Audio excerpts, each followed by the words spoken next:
నెల్లూరు జిల్లా కొడవలూరు మండలం నార్త్ రాజుపాలెం గ్రామంలోని చంద్రబాబు నాయుడు కాలనీలో పెన్షన్ల పంపిణీ మరియు తాగునీటి సరఫరా పైప్ లైన్ పనులకు కోవూరు ఎమ్మెల్యే వేమిరెడ్డి ప్రశాంతిరెడ్డి శంకుస్థాపన చేశారు. ఈ సందర్భంగా ఆమె మాట్లాడుతూ ఒకవైపు సంక్షేమం, మరోవైపు అభివృద్ధిని సమాంతరంగా తీసుకెళ్తున్న ఈ ప్రభుత్వం గత 24 నెలలుగా ప్రతి నెల 1వ తేదీనే లబ్ధిదారుల ఇళ్లకే వచ్చి పెన్షన్లను పంపిణీ చేస్తోందని, అలాగే జూన్ 12వ తేదీన కొత్త పెన్షన్లను కూడా విడుదల చేయబోతున్నందుకు అర్హులైన వారంతా సచివాలయాల్లో దరఖాస్తు చేసుకోవాలని కోరారు.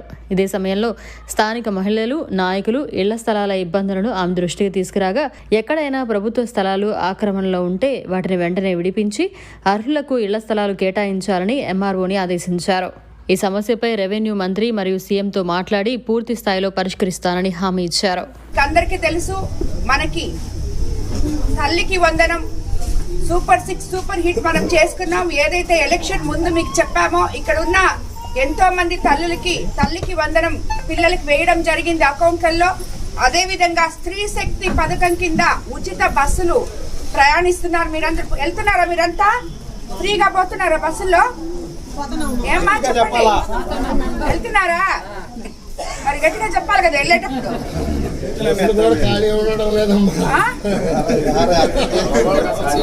అందరికి తల్లికి వందనం వచ్చిందా? సో తల్లికి వందనం చెప్పాం, తల్లికి వందనం ఇచ్చాం, బస్సుల్లో ఫ్రీ అని చెప్పాం, బస్సులో ఫ్రీ ఇస్తున్నాం. అలాగే సిలిండర్లు కూడా చెప్పాం. సిలిండర్లు వచ్చాయా?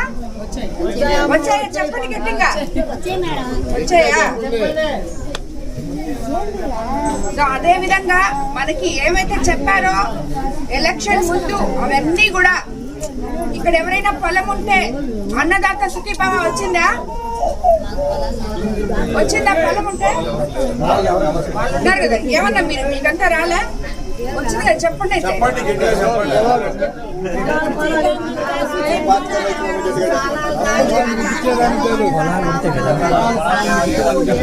సుఖీభవ ఇవన్నీ కూడా మనం సూపర్ 6 ఏవైతే చెప్పామో అవన్నీ కూడా మన ప్రభుత్వం చెప్పిన మాట ప్రకారం ఇవ్వడం జరిగింది. అదే విధంగా ఈరోజు చాలా మంది ఇక్కడికి నేను వచ్చినప్పుడు ఇళ్ల స్థలాల కోసం అడిగారు. అలాగే ఇక్కడ స్థానిక నాయకుడు కూడా ఇళ్ల స్థలాల గురించి, మహిళలు ఇక్కడ ఇబ్బంది పడే విషయం గురించి కూడా చెప్పడం జరిగింది. నేను ఇప్పుడే ఎంఆర్ఓ మేడం కూడా చెప్పాను. అలాగే ఇక్కడ గాన స్థలాలు, గవర్నమెంట్ స్థలాలు ఉంటే ఎక్కడైనా ఎవరు ఆక్యుపై చేసినా అవి రిలీజ్ చేసి ఇక్కడ ఇళ్ల స్థలాలు లేని వాళ్ళకి ఇచ్చేదానికి మీరు బాధ్యత వహించాలని నాకు ఆ పేపర్లు ఇస్తే నేను రెవెన్యూ మినిస్టర్ గారితో మాట్లాడి, సీఎం గారితో మాట్లాడి అవి కంప్లీట్ గా చేపిస్తానని చెప్పి కూడా నేను మీకు అందరికీ తెలియజేస్తున్నాను.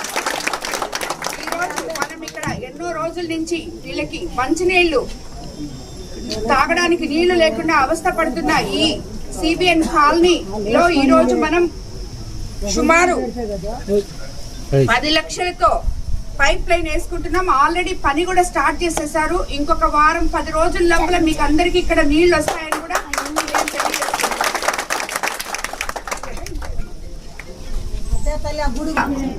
ఏవైతే చెప్పామో అవన్నీ కూడా చేస్తున్నాం. కానీ గత 5 సంవత్సరాల్లో మీరు ఎంత ఇబ్బంది పడ్డారో, ఇళ్ల స్థలాలు కూడా ఉన్న గవర్నమెంట్ స్థలాలన్నీ కబ్జా చేసి ఇక్కడ స్థానిక నాయకులు చేసిన దౌర్జన్యాలు, దౌర్భాగ్యాలు ఇప్పుడే కరకట్టు మళ్ళీ కూడా చెప్పాడు. మీకు అవన్నీ నేను చెప్పక్కర్లేదు, మీకే అవన్నీ తెలుసుంటాయి అనుకుంటాను. కాబట్టి ఎప్పుడు కూడా గత ప్రభుత్వంలో చేసిన తప్పులు మళ్ళీ తిరిగి ఎవరు చేయకుండా ఉండే విధంగా మన ముఖ్యమంత్రి చంద్రబాబు నాయుడు గారిని ఎప్పుడు మనం ముఖ్యమంత్రిగా చూడాలని చెప్పి, అదే విధంగా మనం ప్రభుత్వానికి అండగా నిలవాలి. ఇది పేదల ప్రభుత్వం, ప్రజల ప్రభుత్వాన్ని మీరందరూ గుర్తుపెట్టుకోవాలని చెప్పి కూడా నేను తెలియజేసుకుంటున్నాను. ఈ రోజు మనం మహానాడు ఎంతో. మరిన్ని అప్డేట్స్ కోసం మన HN9 టీవీ ఛానల్ ని సబ్స్క్రైబ్ చేసుకోండి.